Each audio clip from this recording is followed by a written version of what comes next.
देखो, break even chart के हवाले से मैं आपको गाइड कर दूं। ब्रेक इवन चार्ट के आने के चांसेस बहुत कम होते हैं। अगर आएगा थ्योरी के हवाले से सवाल आएगा, थ्योरी के हवाले से ब्रेक इवन का सवाल आ सकता है। तो ब्रेक इवन किसे कहते हैं? ब्रेक इवन उस पॉइंट को कहते हैं जहां पे ना हमें ब्रेक इवन उस पॉइंट को कहते हैं where their total cost is equal to total income. Break even उस पॉइंट को कहते हैं जहां हमें नो प्रॉफिट नो लॉस हो रहा होता है। सो आपके सामने ये एक डेटा गिवन है, ये आपके सामने डेटा गिवन है, आप देख सकते हैं कि आपके सामने उसने सवाल में आपको फिक्स कॉस्ट दी हुई है, सेलिंग प्राइस दी हुई है, वेरिएबल कॉस्ट दी हुई है, और आपको सवाल में उसने क्या किया हुआ, यूनिट्स दिए हुए हैं। ये आपके सामने क्या नाम है, डेटा आपके सामने गिवन है। अब पेपर में सवाल आता है, ये बताएं कि ब्रेक इवन आउटपुट कितना होगा, वो कौन सा लेवल होगा जहां हमारे पास नो प्रॉफिट नो लॉस होगा। तो एक तो इसका तरीका ये होता है कि आपको ब्रेक इवन का फॉर्मूला याद हो।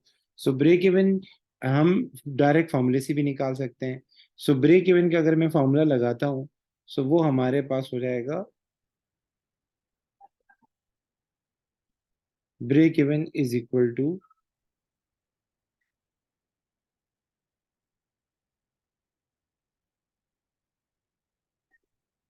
Break even unit is equal to, हम सबसे ऊपर लिखते हैं फिक्स कॉस्ट, क्या लिखते हैं? Fix cost divide selling price minus variable cost शायद। जी, यही फॉर्मूला है। फिक्स कॉस्ट डिवाइडेड बाय, हम सेलिंग प्राइस कर देते हैं और सेलिंग प्राइस में से वेरिएबल कॉस्ट को माइनस कर देते हैं। अच्छा, फिक्स कॉस्ट हमेशा टोटल लेनी होती है, फिक्स कॉस्ट टोटल लेनी होती है। फिक्स कॉस्ट आपके पास ये रही 7,500, तो मैं 7,500 ही लूंगा। Divided by selling price per unit लेनी होती है, सेलिंग प्राइस पर यूनिट लेनी होती है, वो कितनी है 20, और वेरिएबल कॉस्ट कितनी है 5 है, तो हम ले लेते हैं 20 -5। तो मुझे बता सकते हैं ये कितना हो जाएगा?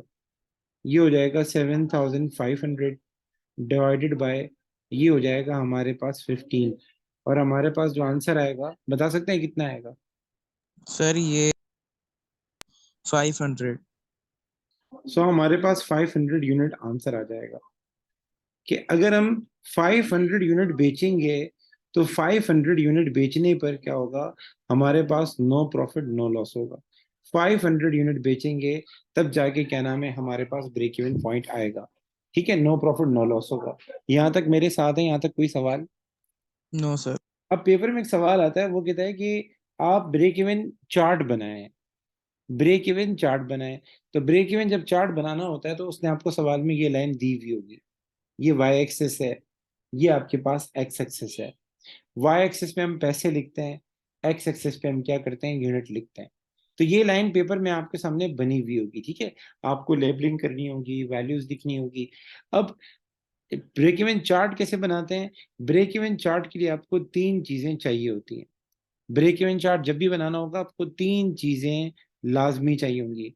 वो तीन चीजें क्या है? सबसे पहले आपको फिक्स कॉस्ट चाहिए होगी, क्योंकि तीन लाइनें ड्रॉ करनी होती हैं, तीन लाइनें। एक को हम बोलते हैं फिक्स कॉस्ट, वो हमें ड्रॉ करनी होती है। एक हमारे पास रेवेन्यू की लाइन होती है, एक हमारे पास कॉस्ट की लाइन होती है। तीन लाइनें ड्रॉ करनी होती हैं। तो उन तीन लाइनों की तुम्हें वैल्यूज चाहिए होंगी। सो सबसे पहले हमारे पास आएगा फिक्स कॉस्ट। क्या आएगा बेटा? फिक्स कॉस्ट आएगा। फिक्स कॉस्ट सवाल में आपको दिया हुआ है 7,500, तो फिक्स कॉस्ट 7,500 ही होगा।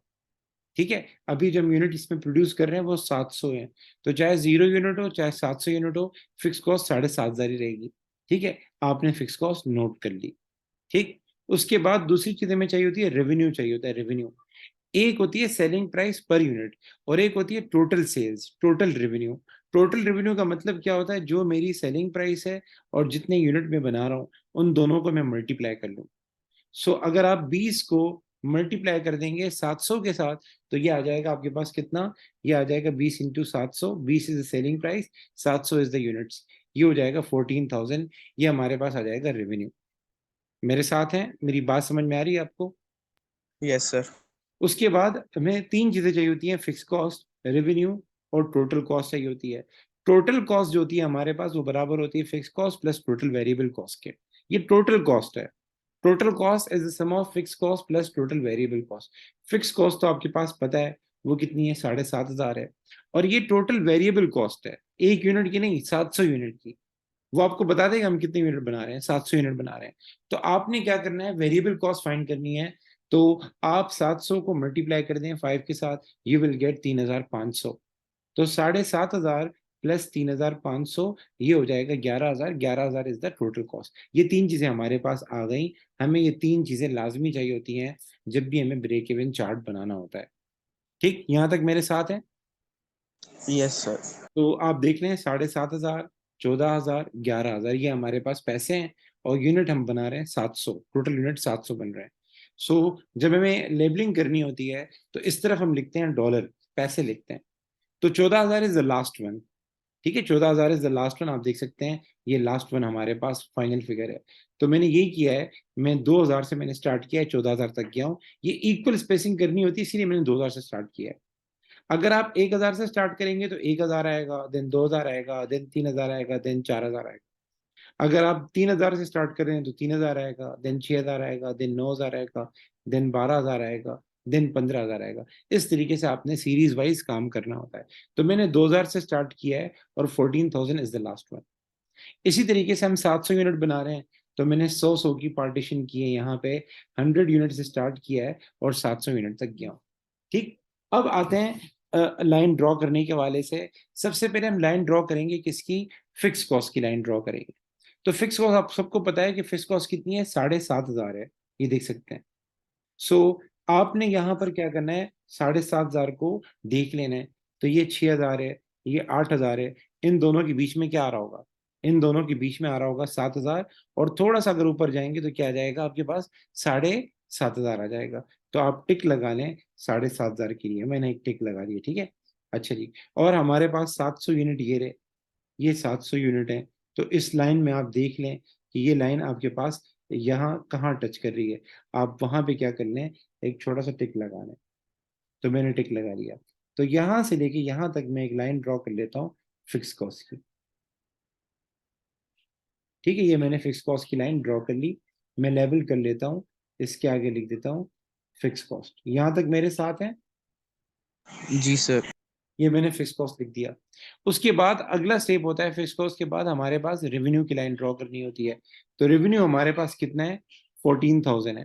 तो रेवेन्यू की लाइन यहाँ से स्टार्ट होती है, जीरो से स्टार्ट होती है। और ये 700 है।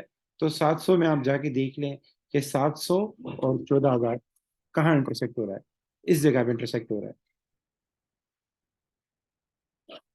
सो यहाँ पे हम क्या कर लेते हैं, 700 के लिए टिक लगा लेते हैं।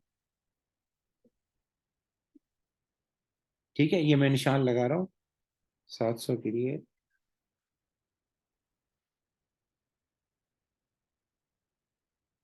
ठीक है, ये हमारे पास रेवेन्यू की लाइन है। ये आप देख सकते हैं, ये हमारे पास 700 पे हम जा रहे हैं, ये देख सकते हैं। ठीक है, सो यहाँ मैं लिख देता हूँ हेडिंग में, रेवेन्यू लिख देता हूँ। रेवेन्यू हमेशा ओरिजिन से स्टार्ट होगा, जीरो से स्टार्ट होगा, जीरो से, यहाँ से स्टार्ट होगा। यहाँ तक बातें क्लियर है। जी सर। अब आ जाते हैं, अगला स्टेप होता है हमारे पास, हम लाइन ड्रॉ करें किसकी, टोटल कॉस्ट की लाइन ड्रॉ करें। तो टोटल कॉस्ट आप देख लें, टोटल कॉस्ट कितनी है आपके पास, 11,000 है। ठीक है, टोटल कॉस्ट जो है फिर यहां से स्टार्ट होगी, जहां से फिक्स कॉस्ट आपकी स्टार्ट हो रही थी। फिक्स कॉस्ट से स्टार्ट करेंगे क्योंकि it is the sum of fix cost plus total variable cost. तो हम फिक्स कॉस्ट से स्टार्ट करेंगे इसको, और इसको बनाएंगे 700 के हिसाब से। सोचेंगे कि 700 और 11,000 कहाँ आ रहा है, तो ये 12,000 है। तो हमें 11,000 को देखना है। तो ये 12,000 है, ये 10,000 है। इन दोनों के बीच में 11,000 आ रहा होगा, इन दोनों के बीच में 11,000 आ रहा होगा। तो हम 11,000 के लिए पहले क्या कर लेते हैं, इस लाइन के ऊपर ये जो लाइन जा रही है, और ये लाइन हम एक निशान लगा लेते हैं, ताकि हमारे लिए क्या हो जाए, आसानी हो जाए। चले जी, मैंने यहाँ लगा दिया। ठीक है, अब मैं क्या करूंगा, यहां से यहां तक एक लाइन ड्रॉ करूंगा। ठीक है, ये मैंने एक लाइन ड्रॉ कर दी। और यहां मैं जाके लिख दूंगा टोटल कॉस्ट। ये क्या है, टोटल कॉस्ट है। ठीक, अच्छा। ब्रेक इवन 500 पे है। जहां जहां जहां ये इंटरसेक्ट करेगा ना, जिस पॉइंट पे ये जाके इंटरसेक्ट करेगा, वो हमारे पास कहलाएगा ब्रेक इवन पॉइंट। जहां ये दोनों इंटरसेक्ट करेंगे। तो मेरे ख्याल से ये यहाँ इंटरसेक्ट कर रहा है,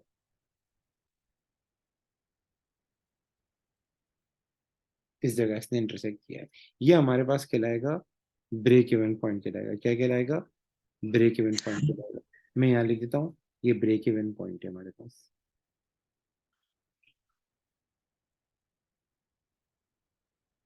इसको हम लेवल करके लिख देते हैं, ब्रेक इवन पॉइंट है। और ये जो हमारे पास यूनिट्स है ना, ये जो हमारे पास यूनिट है,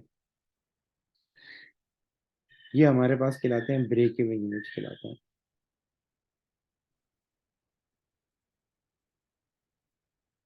ये इस तरीके से। ठीक है, यहाँ तक मेरी बातें क्लियर है। जी सर। और कहते हैं कि ये जो आपके पास रीजन होता है ना, ये प्रॉफिटेबल रीजन होता है। Break even, break even point से पहले जो रीजन होता है ना, सॉरी, ये आपका लॉस रीजन होता है। ये हमारा लॉस रीजन है। ये क्या है? लॉस रीजन है। और ब्रेक इवन के बाद वाला जो रीजन होता है, वो आपके पास क्या रीजन होता है? वो आपके पास प्रॉफिटेबल रीजन होता है। तो ये जो रीजन है, ये हमारे पास प्रॉफिटेबल रीजन है। ये शो कर रहा है कि हम प्रॉफिट कमा रहे हैं। ये शो कर रहा है हम क्या कमा रहे हैं? प्रॉफिट कमा रहे हैं। ठीक है, यहाँ तक बातें क्लियर है? यहाँ तक कोई सवाल हो तो पूछ सकते हैं। No sir, no. तो इस तरीके से आपने चार्ट बनाया।